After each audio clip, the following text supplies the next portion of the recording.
बिलाखिर 2 दिन गुजरने के बाद पाकिस्तान तहरीक इंसाफ ने मोहम्मद ज़ुबैर साहब के स्टेटमेंट के ऊपर अपना बयान जारी किया है। अच्छा, पाकिस्तान तहरीक इंसाफ इस चीज़ को बहुत फॉर ग्रांटेड ले रही है या पाकिस्तान तहरीक इंसाफ अभी इस मामले में पढ़ना नहीं चाहती? लेकिन जो स्टेटमेंट है वो पाकिस्तान तहरीक इंसाफ के जो इंफॉर्मेशन सेक्रेटरी है उनका है, तर्जुमान जो है उनका है। तर्जुमान जो है वो ये कह रहे हैं, पाकिस्तान तहरीक इंसाफ के तर्जुमान रऊफ़ हसन साहब, कि ज़ुबैर उमर ने या मोहम्मद ज़ुबैर ने जो तहरीक इंसाफ हुकूमत को गिराने के हवाले से एक इंटरव्यू में इंकशाफात किए, ये इमरान खान के मौक़िफ़ की तायीद है। ऐसा इंकशाफ अगर किसी और जमहूरी हुकूमत में होता तो इस पर इंक्वायरी बिठाई जाती, फौरी नोटिस लिया जाता। आर्मी चीफ हलफ देता है कि वो सियासी मामलात में मुदाखलत नहीं करेगा। हमारा मुतालबा है इस पर सुप्रीम कोर्ट नोटिस ले, कमीशन बनाया जाए और इस साजिश में मुलव्वस अफराद को सज़ा दी जाए। ये आइन की खिलाफ वर्जी का मामला है, इसको नज़रअंदाज नहीं किया जा सकता। Secretary information Pakistan Tehreek Insaf Rauf Hasan. अब मामला ये है तो ये आर्टिकल 6 का मामला, और पाकिस्तान तहरीक इंसाफ ने उसका इशारा भी दे दिया है। लेकिन क्या ये जिम्मेदारी सिर्फ मोहम्मद ज़ुबैर की है कि वो बताएं कि उनकी जमात, जिस जमात में वो मौजूद थे उस वक्त, उसने इमरान खान की हुकूमत को गिराने के लिए उस वक्त के आर्मी चीफ के साथ मिलकर क्या साजिश की? ये खाली जिम्मेदारी उनकी तो नहीं है। यानी ये जिम्मेदारी जो है ये तो फिर पाकिस्तान तहरीक इंसाफ के लोगों की भी है। उनको भी बताना चाहिए कि कहाँ कहाँ पे वो आर्मी चीफ मुदाखलत कर रहे थे। यानी मुझे अच्छी तरह याद है जब इमरान खान साहब ने कहा कि मुझे एतमाद का वोट लेना है, तो वो नंबर उस वक्त उसी आर्मी चीफ ने पूरे करवाए थे। ये बात भी एक सच है। और कुछ हकायक और भी हैं। हकायक तो ये भी है कि इमरान खान साहब 2018 के इंतखाबात में सादा अक्सरियत हासिल करने वाले थे, लेकिन सादा अक्सरियत के रास्ते में रोड़े अटका दिए गए और सेंट्रल पंजाब से बहुत सारी नशिस्तें जो इमरान खान साहब तकरीबन जीत चुके थे, तमाम सर्वेज ये कह रहे थे, वो नशिस्तें इमरान खान साहब हार गए और फिर उनकी एक लूली लंगड़ी हुकूमत बनी। जनरल बाजवा, अब ये कोई ढकी छुपी बात नहीं है, बहुत सारे लोग ये बता चुके हैं। शहबाज शरीफ ने अपने मुंह से भी कह दिया कि मुझे तो कह दिया गया था एस्टेब्लिशमेंट की जानिब से आप जाके अपनी काबीना तैयार करें। मैं तो अपने वज़रा के नाम फाइनल कर रहा था, कैबिनेट फाइनल कर रहा था, तो बाद में पता चला कि इमरान खान को वज़ीर आज़म पाकिस्तान बना दिया गया। तो उस वक्त भी एस्टेब्लिशमेंट की एक मुदाखलत थी, चाहे इमरान खान की सीटें कम करने का मामला हो, चाहे शहबाज शरीफ के साथ बातचीत का मामला हो, चाहे फिर मजबूरन वापस इमरान खान के पास जाने का मामला हो, चाहे इमरान खान साहब के दौरे हुकूमत में बहुत सारी ऐसी चीज़ें हैं जहां पे उनको एस्टेब्लिशमेंट की मदद रही। लेकिन एस्टेब्लिशमेंट एडमिनिस्ट्रेटिव मामलात में तो हुकूमत की मदद करती है, ये तो बात ठीक है। लेकिन हुकूमतें गिराना और हुकूमतें बनाना ये एक्चुअली उनका काम नहीं है। यहां पाकिस्तान तहरीक इंसाफ का मौक़िफ़ ठीक है कि ये जो हुकूमत इमरान खान साहब की गिराई गई है, इसमें जो जनरल बाजवा साहब का मुबैना रोल है, इसके ऊपर अगर मोहम्मद ज़ुबैर साहब ने खुलकर बात की है तो क्या पाकिस्तान तहरीक इंसाफ उस ज़ोरदार तरीके से आई या तहरीक इंसाफ ने वो सारी चीज़ें उस तरीके से ली जैसे मोहम्मद ज़ुबैर बता रहे हैं? तो अभी तक तो नहीं ली। अभी तो सिर्फ एक स्टेटमेंट आया पाकिस्तान तहरीक इंसाफ का। इस चीज़ को हम नज़र में इसलिए रखेंगे क्योंकि ये वो सेम टाइम था जिस वक्त नवाज शरीफ और मरीम नवाज एक मुज़ामती बयानियाँ बना रहे थे और चला रहे थे। ये दोनों बाप बेटी उस वक्त इनकलाबी बने हुए थे और इनका ये कहना था कि हमें वो रास्ते ज़रूर आते हैं, बूट पॉलिश वाले, जूते साफ करने वाले और बाकी सब, लेकिन हम वो करना नहीं चाहते, हम वो करते नहीं हैं। और जिस वक्त वो ये स्टेटमेंट दे रहे थे उसी वक्त उनके नुमाइंदगान उस वक्त के आर्मी चीफ के साथ खुफिया राब्तों में थे। तो इसलिए इसकी इंपॉर्टेंस मेरी नज़र में बहुत ज़्यादा है। इसको कहते हैं मुनाफकत, कि आप अंदर से कुछ हो और बाहर से कुछ हो। यानी आप बाहर निकल के गए मैं बहुत बड़ा पहलवान हूँ और अंदर घुसते ही आप पैरों में गिर जाए। तो ये बहुत बड़ा फ़र्क है और ये मरीम नवाज ने और नवाज शरीफ ने इस मुल्क में किया है। बहरहाल ये पाकिस्तान तहरीक इंसाफ ने इसके ऊपर अभी मौक़िफ़ लेना है कि वो क्या मौक़िफ़ लेते हैं। लेकिन एक और बड़ी खबर है और आप हैरान हो जाएंगे, ऐसे पहले होता नहीं देखा हमने जमहूरी हुकूमतों में।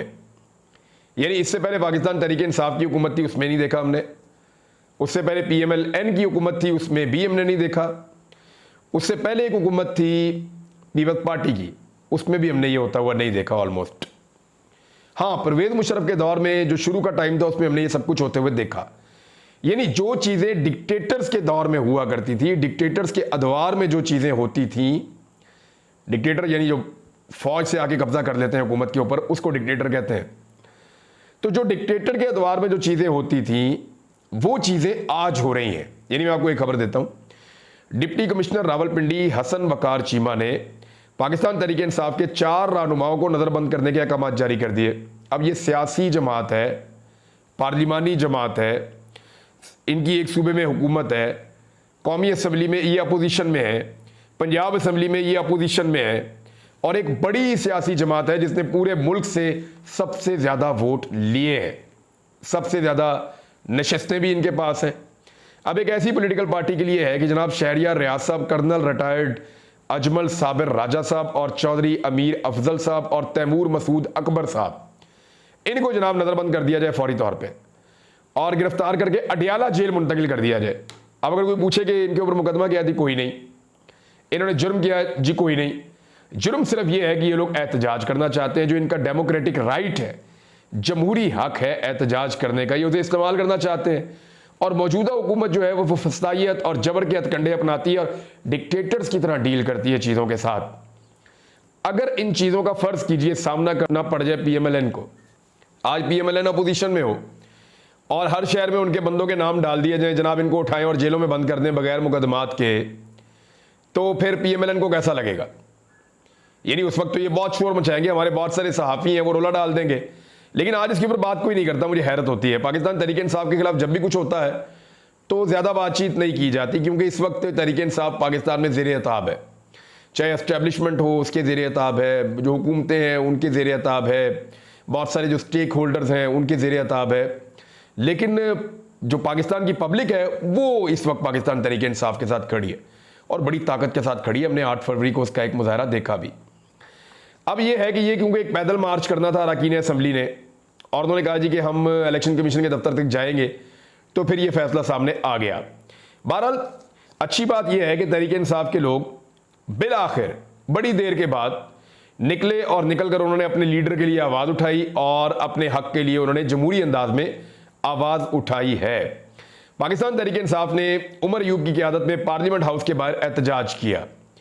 PTI अरकान पार्लियामेंट से इलेक्शन कमीशन तक उन्होंने मार्च किया और पार्लियामेंट से लेके वहां तक वो गए। पुलिस ने इलेक्शन कमीशन जाने वाले रास्ते बंद कर दिए और अरकान को इलेक्शन कमीशन के बाहर शार दस्तूर पर रोक दिया। इलेक्शन कमीशन के बाहर पाकिस्तान तहरीक इंसाफ की जो पार्लियामेंटेरियन है उन्होंने नारे लगाए। तो अब ये जो है वो AC वाले कमरों से निकलकर, क्योंकि अवाम ने इनको बड़ी गैरत दिलाई जब उन्होंने देखा इमरान खान साहब किस तरह के छोटे से कमरे में पड़े हुए हैं, जब उन्होंने देखा कि इमरान खान साहब कह रहे हैं कि जी जब ये पंखा बंद हो जाता है तो मेरा कमरा तो ऐसे हो जाता है जैसे एक ओवन है, तो जब इस तरह की चीज़ें इमरान खान साहब की तरफ सामने आई तो 2-3 दिन से बड़ी गैरत दिला रहे हैं पाकिस्तान तहरीक इंसाफ के जो वर्कर्स हैं वो उन लोगों को जो इमरान खान के नाम का वोट लेकर असम्बली में बैठे हैं। बहरहाल ये बाहर निकले, इन्होंने कोई मुतालबात किए।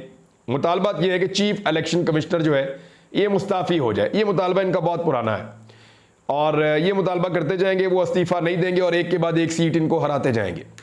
जिस तरह इलेक्शन कमीशन ने साथ दिया रवायती सियासी जमातों का और जिस तरह इलेक्शन कमीशन का अदलिया की जानिब से साथ दिया गया, पाकिस्तान की तारीख में ऐसी कोई चीज़ नहीं मिलती। एक साल तक इलेक्शन ही नहीं करवाया इस मुल्क में, हुकूमतें ख़त्म हो गई, एक साल तक इलेक्शन ही नहीं करवाया और उस इलेक्शन कमीशन से सवाल पूछने वाला कोई नहीं इस मुल्क में। फिर जिस तरह का इलेक्शन करवाया, फार्म 45 वाले बेचारे अदालतों में रुल रहे हैं, हर जगह पे बेचारे जाके मुजाहरे कर रहे हैं, हर जगह पे जाके बेचारे एहतजाज कर रहे हैं, आवाज़ उठा रहे हैं, उनकी बात ही कोई नहीं सुन रहा और इलेक्शन कमीशन तो बिल्कुल नहीं सुन रहा। दूसरी पॉलिटिकल पार्टीज को छोटा मोटा जुर्माना कर देते हैं जिस चीज़ पे, उस चीज़ पे इमरान खान साहब की पार्टी फारिग कर दी, ये नहीं उनसे बल्ले का निशान ही छीन लिया और अभी तक उनकी मखसूस नशस्तों का रोला बना हुआ है। ये अगले हफ्ते जो है वो हफ्ते के आगाज़ में जो है वो केस लगने वाला है मखसूस नशस्तों का, फुल कोर्ट उसको सुनेगा, देखना है कि उस केस के अंदर होता क्या है। बहरहाल उमर अयूब साहब ने कहा कि चीफ इलेक्शन कमिश्नर और कमीशन के दीगर मेंबर्स फौरी तौर पे मुस्ताफ़ी हूँ। इलेक्शन कमीशन ने जो बजट मांगा उसमें सिर्फ 16.5 अरब खर्च किया गया। बहरहाल बैरिस्टर गौर ने भी शिकवा किया, असद कैसर ने भी शिकवा किया, उन्होंने कहा हमारी बात ही नहीं सुनता कोई, और ये इलेक्शन कमीशन जो है जानिबदारी के इसके ऊपर इल्ज़ामात लगाए गए।